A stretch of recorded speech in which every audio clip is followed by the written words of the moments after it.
Du hast gerade gesagt, Movement, Method und Inklusion, das wäre eine tolle Ergänzung. Warum meinst du denn, dass das so gut zusammenpasst?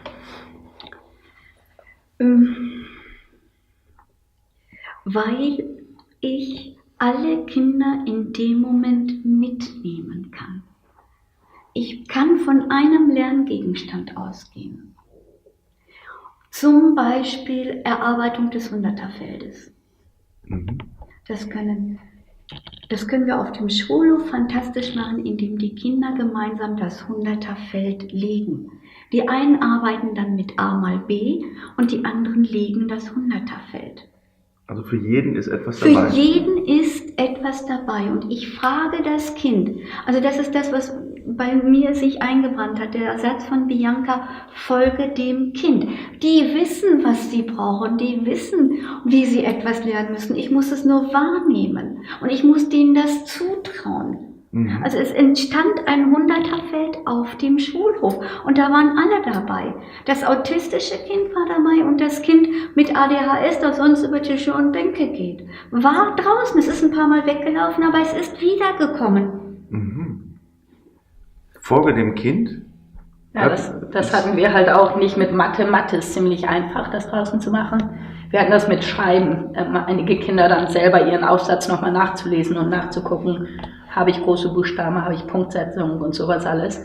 Wir hatten das in Stationen aufgeteilt, sodass die mit einem Partner, entweder wenn ein autistisches Kind jemand Gutes brauchte, wir haben die dann so einen richtig guten und einen, der Schwierigkeiten hatte, zusammen als Paare losgeschickt und die konnten dann selber ihre Aufsätze korrigieren, aber in kleinen Stationen, sodass das nicht so überwältigend war und ich da nicht mit dem Rotstift gesessen habe, sondern die saßen dann davor, zum Beispiel hatten die ein Bild, große Buchstaben und dann guckten die einfach nur nach großen Buchstaben nach mit gelbem Stift oder so.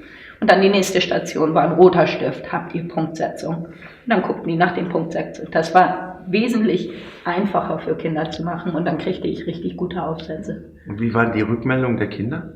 Und die liebten das natürlich, weil wir hatten das in so einem großen Feld, sodass sie dann zwischen den Stationen rennen konnten. Und die mussten halt, sobald die Pfeife blies, mussten die eine Station finden, wo sie noch nicht waren. Es war mehr so spielerisch und die Arbeit wurde genauso gemacht. Also ich habe jetzt vorhin hier auf dem Flur Trampoline gesehen, so kleine Trampoline. Ja, wofür sind die denn? Dann geht doch in der Klasse alles unruhig und die Kinder wollen alle auf das Trampolin. Ich weiß jetzt nicht, wie Barbara das Trampolin einsetzt. Wir fangen morgens um 7:30 mit einer Gruppe an, die noch eine besondere Förderung braucht. Und da sind Kinder Klasse 4, Übergang weiterführende Schulen. Eltern wollen, du musst aber, die zu der Schule kommen zu uns, um nochmal etwas zu trainieren und sind angespannt. Das Kind stelle ich auf das Trampolin, erlaube ihm bis zu einer gewissen Höhe zu springen. Dann ist er immer noch ein wenig angespannt, aber er kann wesentlich lockerer mit den Schultern an einen Lesetext herangehen. Und ich habe es einmal gemacht, dieses Lesen nach einer Minute. Wie viel kannst du nach einer Minute richtig lesen? Also wie viele Wörter kannst du nach einer Minute richtig lesen? Ich habe es ein paar Mal gemacht, ohne dass das Kind auf dem Trampolin war. Das war grenzwertig und mit dem Trampolin waren wir immerhin bei 10 Wörtern mehr. Okay. Das ist also auch richtig messbar gewesen. Ja, wenn das messbar ist, also es ist nicht wissenschaftlich fundiert, das war nur eine Wahrnehmung, aber das ist es. Oder zu erlauben, dass die Kinder kippeln. Da haben wir ja immer Angst, vielleicht fällt es hinten rüber. Ja, könnte passieren. Aber die Kinder wissen, warum sie kippeln. Also das musste ich aber auch aushalten, denn wir sind ja noch darauf trainiert, setz dich gerade die Füße auf den Boden. Also ich muss bei mir sagen, stopp Elke, lass es zu. Aber das Kind fällt um, dann liegt es hier im Klassenraum und hat sich wehgetan. Dann steht es anschließend wieder auf. Henrich, so ganz viel kann nicht passieren. Natürlich, wenn es da dran schlägt, haben wir ein Problem. Aber wenn es darüber kippelt, dann kippelt es, fällt es hin. Dann weiß es beim nächsten Mal Physik, ich darf nicht ganz so weit nach hinten gehen. Also ich habe hier nicht regelmäßig den Krankenwagen stehen. Ne? Nein. Und das würde ja wahrscheinlich sowieso irgendwo mal was passieren können. Natürlich. Aber was hat es gelernt? Ich hab mich getraut, das zu tun. Wir machen in der Turnhalle ganz oft rechte Seite, linke Seite, wir begrüßen uns und sagen guten Morgen. Ich habe das versucht, mal in den Klassenraum zu bringen. Das war für manche Kollegen zu anstrengend. Das wird zu laut. Ja, aber wenn sie es hier geschafft haben, hat was mit räumlicher Wahrnehmung zu tun, hat wieder was mit Kontaktaufnahme zu tun, hat etwas damit zu tun, ich bekomme ein Lächeln geschenkt. Ich habe noch eine spannende Frage. Diese sozialen Kompetenzen, die Schüler nachher für ihr Berufsleben brauchen, die unheimlich hoch angesehen werden, weil jeder weiß, du kannst Wissen immer nachschauen, das brauchen wir nicht mehr im Kopf mittragen, aber wir müssen es wissen, wo es steht, und wir müssen es sortieren können. Kann Movement da auch helfen? Also ich kann jetzt von Freitagnachmittag sprechen, als wir Kollegen, wir älteren Kollegen, und wir gehen ja teilweise auf die 60 zu, durch das Fenster gegangen sind. Da war dann plötzlich die Hand, die einem gereicht wurde. Oder jemand fasste dich noch mit an. Das wird initiiert.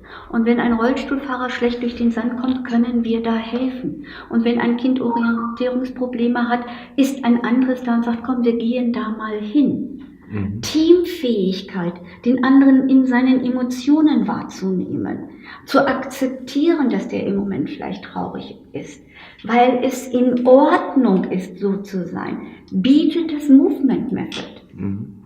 Ich darf wahrnehmen, dir geht es gut oder dir geht es nicht gut. Und das ist in Ordnung so, weil es nicht bewertet wird. Ja. Was wir schon sagen, es wird keiner ausgelacht und es wird keiner ausgegrenzt. Aber wir dürfen mal miteinander lachen. Ja, das ist, Humor hatten wir schon. Und was du jetzt auch ansprichst, finde ich ganz interessant, die Selbstachtsamkeit. Also wie geht es mir? Weil das ist ja auch ein wichtiger Aspekt bei der Arbeit. Ja, auf jeden Fall, das geht mit diesem Ausgebranntsein ja zusammen. Ne? Ja. Und deshalb sage ich Lehrern auch, wenn wir diesen Workshop haben, fangt erstmal langsam an. Das kann ja sehr überwältigend sein. Und noch wieder was ich noch machen muss. Und wenn die dann nicht selber auf sich achten, dann werden die ausgebrannt und wir verlieren diese guten Lehrer, die es überhaupt in Betragung ziehen oder was auch immer. Ja, was macht ihr denn dann? Also wir achten sehr darauf, dass zum Beispiel, wir machen diese sensorische Arbeit ja auch. Ideal ist das mit dem Pferd, aber wenn man kein Pferd hat, es gibt da verschiedene Bewegungen, die man auf der Matte machen kann. Wir haben die auch am Freitag gemacht, die man mit seinen Freunden machen kann oder dem Partner. Wir sagen auch, tanzen zum Beispiel wäre ganz gut, solange man den Psoasmuskel für Lehrer ja auch entspannen kann man sich da auch helfen. Und dann gucken wir viel so nach Brené Brown zum Beispiel, hat einige Bücher geschrieben, wie man durch Meditation oder so sich helfen kann und unterstützen kann. Das meint nicht, dass man selbst egoistisch wird, aber man muss halt selber auch darauf achten, dass man nicht nur gibt, sondern das so ein bisschen ausbalanciert auch. Und wir haben da verschiedene Methoden, wo wir mithelfen. Ja, Bianca, wie bist du denn an Movement drangekommen? Und du warst ja auch als Lehrer unterwegs und hast immer mal gesagt, es klappt nicht mehr. Wie war das für dich? Ja, das war eigentlich letztes Jahr im September, war ich ganz dicht an diesem Burnout dran und nach 20 Jahren fand ich das schon ganz krass. Und ich hatte einen Jungen mit Autismus, wo ich mich nicht mehr mit verbinden konnte.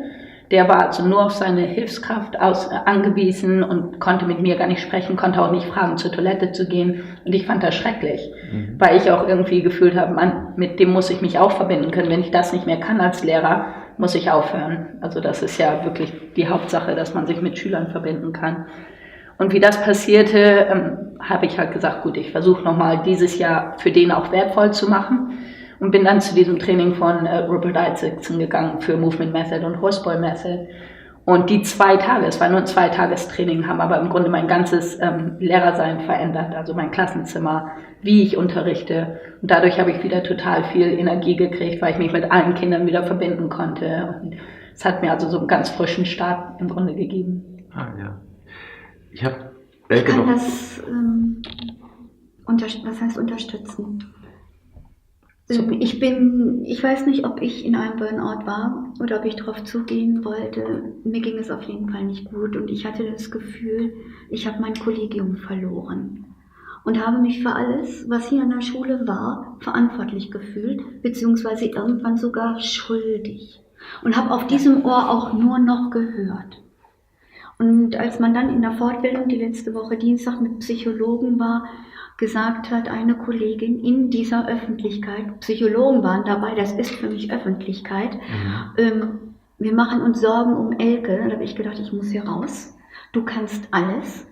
Du gehst jetzt wahrscheinlich zum Schulamt und sagst, ich schreibe irgendwelche Rechnungen, Zahlen kann ich addieren, aber ich kann nicht mehr mit diesem Kollegium arbeiten. Die brauchen eine ganz andere Schulleitung. Die brauchen eine starke Schulleitung. Du bist nicht mehr stark. Das war auch die Situation, dass ich das Kollegium nicht mehr angucken konnte, weil ich gedacht habe, mein Gott, Elke, wo bist du gelandet? Wo bist du gelandet? Und dann war dieser Freitag, als das Kollegium und ich, wir trauten uns wieder zusammen in diesen Raum, in das Lehrerzimmer zu gehen. Und dann kam Bianca, dann kam Gitti und arbeitete mit uns im Movement Method. Ich habe den Freitag, in der Nacht von Freitag auf Samstag, das erste Mal seit Monaten etwas länger geschlafen und ich war freudig. Ich wollte hier nicht mehr zur Schule und Schule, du kennst mich lange Zeit. Schule war das, was mein Leben mit bereichert hat. Selbstverständlich auch meine Familie. Aber ich habe aus der Schule für meine Familie die Kraft geholt und die hatte ich nicht mehr. Und dann kamen die beiden und ich war glücklich. Das Kollegium reichte mir symbolisch die Hand. Weißt du, und wenn ich jetzt in den Teich gefallen bin, ich weiß nicht, ob du das mitgekriegt hast, ich bin in den Ententeich hier am Freitag gefallen und das Kollegium hat mich aus diesem Teich wieder herausgeholt. Oh, das ist ein schönes Bild, ja. Es war nass. Es war nass. Aber das war so symbolhaft und hinterher im Snooze-Raum von den Kollegen oder von einer Kollegin massiert zu werden, das war Movement Method. Also das macht unheimlich viel Unheimlich. mit den Menschen, Ja. messbar, aber Ja. auch mit der Energie, du sagtest Ja. das ja. Und Ja. wie wünschest du dir den nächsten Schritt? Diese kleine Pflanze Movement, die ihr jetzt an der Schule, Movement Method, die ihr an der Schule habt, das ist ja, die wächst ja von alleine jetzt. Das ist ja nicht mehr aufzuhalten. Das geht ja nicht mehr aus dem Kopf. Nein. Und es ist bei den Kollegen angekommen. Und die Kollegen, denke ich, es war an diesem Dienstag der Hinweis einer Kollegin, die sagte, ich kann überhaupt nicht mehr mit den Kindern lachen. Und das hat mich unheimlich bedrückt. Vielleicht war das auch so, das musste raus. Ich möchte in der nächsten Zeit erstmal diesen Ideenpool, ohne dass ich sage, schreib deinen Namen und was du gemacht hast, sondern ich habe was ausprobiert. Wenn du magst, kannst du uns das demnächst in der Konferenz vorstellen. Ich möchte aber auch, dass die Kollegen wieder mit Freude hier zur Schule kommen. Und dass wir da gucken, ich nehme den Druck komplett raus. Mir ist es jetzt egal, ob ich es schaffe, perfekte Elterngespräche hinzulegen oder ob ich es erstmal hier wieder schaffe. Habt Spaß mit euren Kindern. Sie brauchen euch. Irgendjemand hat uns hier an diese Schule gesetzt und der wusste auch genau, wir hier sind. Ja, guck, was dir gut tut. Ich werde meine Konferenzen ändern. Irgendwann wird mein Chef da stehen und sagen, pass mal auf, Mädchen, war jetzt nett, aber jetzt guck mal weiter. Dann gucken wir weiter. Aber du hast eine ganz andere Basis. Ich will eine ganz andere Basis. Ich will das Vertrauen wieder hinbringen. Ja. Vertrauen in Kinder, dass Kinder was können und dass Kinder lernen wollen. Und da bin ich fest von überzeugt. Nur manchmal sind sie blockiert. Und wenn uns da das Bewegungslernen hilft, ist es doch fantastisch.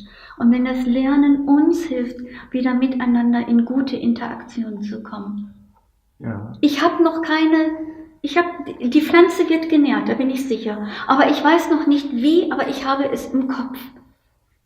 Dies Movement Method, das baut ja auf die Kinder, dass die lernen wollen. Und die haben ein großes Potenzial. Wie kann das, an welcher Stelle fragt Movement Method das immer ab?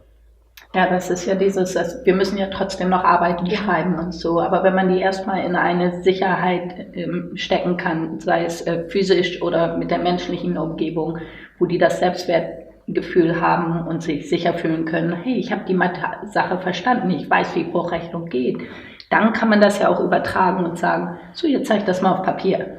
Aber wenn die nicht sicher sind und denen nicht vertraut wird, dass sie lernen können, dann fehlt das und dann sitzen sie vor diesen Arbeiten gestresst und können gar nicht zeigen, was sie wissen. Wenn sie aber wissen, die Lehrerin weiß, dass ich das jetzt kann, wir haben das draußen gemacht, wir hatten Spaß damit, wir haben gespielt, ich kenne das Konzept, da kann ich erfolgreich sein. Wenn die diese Einstellung im Kopf schon haben, dann wird die Arbeit auf dem Papier auch wesentlich besser. Also Angst abbauen, Ja. Vertrauen geben, Sicherheit Druck, geben. den richtigen Druck.